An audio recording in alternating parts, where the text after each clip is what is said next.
Baseball is America's pastime. There's no question that baseball holds a special place in American culture. It has even at times been a driving force in American history. Through newspapers, box scores, and radio broadcasts of the games, players like Joe DiMaggio, Ted Williams, Willie Mays, Mickey Mantle, and Hank Aaron became almost mythic figures.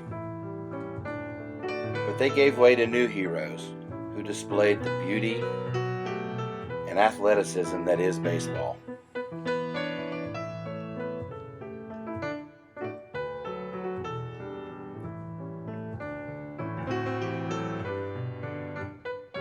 Baseball has been played in cathedrals. Most of those old ballparks have now given way to more modern but beautiful ballparks. But this is not about baseball as an affinity space. No, the affinity space of which I will speak is made up of a vast subculture of baseball enthusiasts called umpires. When people hear I umpire baseball, they say, "Why would you do something where people yell at you all the time? How can that be fun?" But umpires, for the most part, really enjoy being out between the lines and still being involved with the game they love. Unless you're involved in it, you would not believe the shared passion that umpires bring to the game. That is why umpiring is an affinity space. Mind you, baseball is not just the major leagues. There are several levels of minor league baseball, college baseball, high school baseball,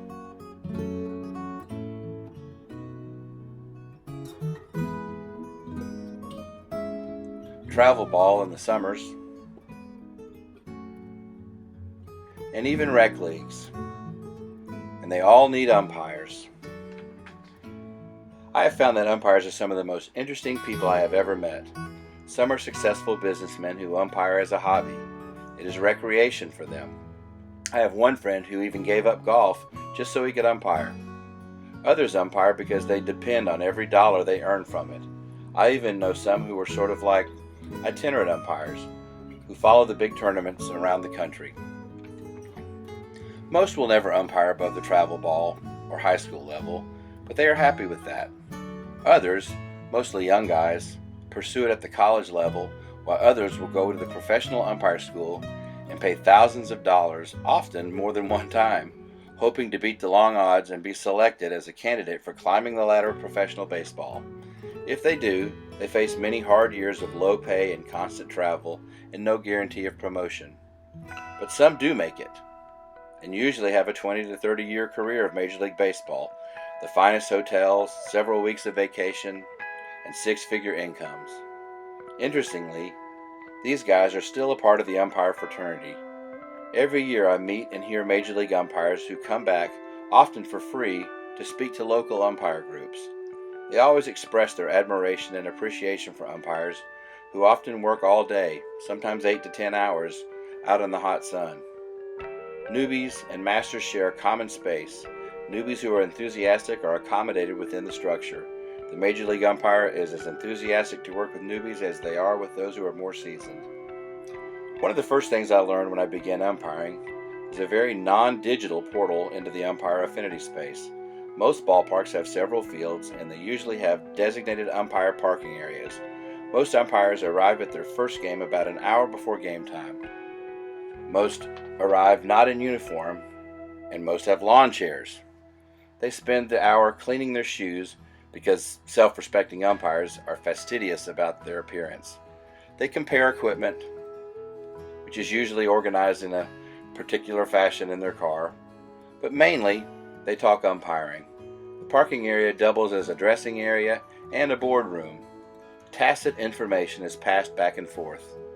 Conversation may start with, "We had runners on first and second with one out, and the batter hit a ground ball up the middle," etc., etc. How would you have handled that? There's usually a lot of individual knowledge to be passed out, and sometimes there is sincere debate on the best way to interpret or apply a rule. Generally, seasoned umpires are very generous in their advice with newbies. They love baseball and feel like caretakers of the game, and they appreciate anyone else, regardless of their level of knowledge, who feels the same way. Distributed knowledge is available in more formal and often digital portals. At the beginning of every season, there are clinics and training for umpires to attend. Often, Major League and Minor League umpires speak and will help out in workshops on how to use proper umpire mechanics.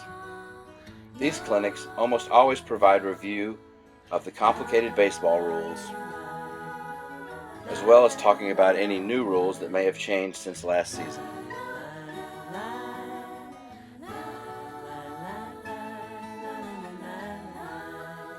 There are a myriad of digital portals for umpire involvement.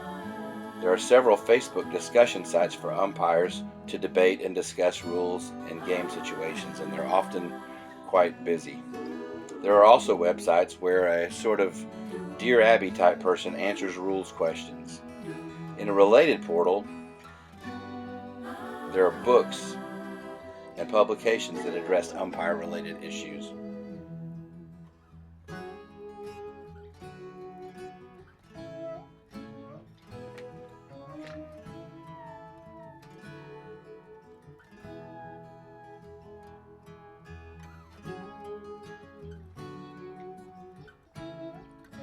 Finally, there are websites that specialize in umpire clothing and equipment and shoes.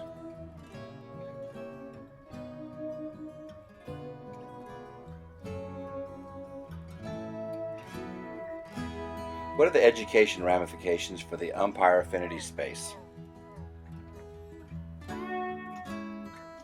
Since affinity spaces revolve around a shared passion, the comparison of a classroom to an affinity space is not always apples to apples, since very few high school students are filled with classrooms full of lovers of Shakespeare.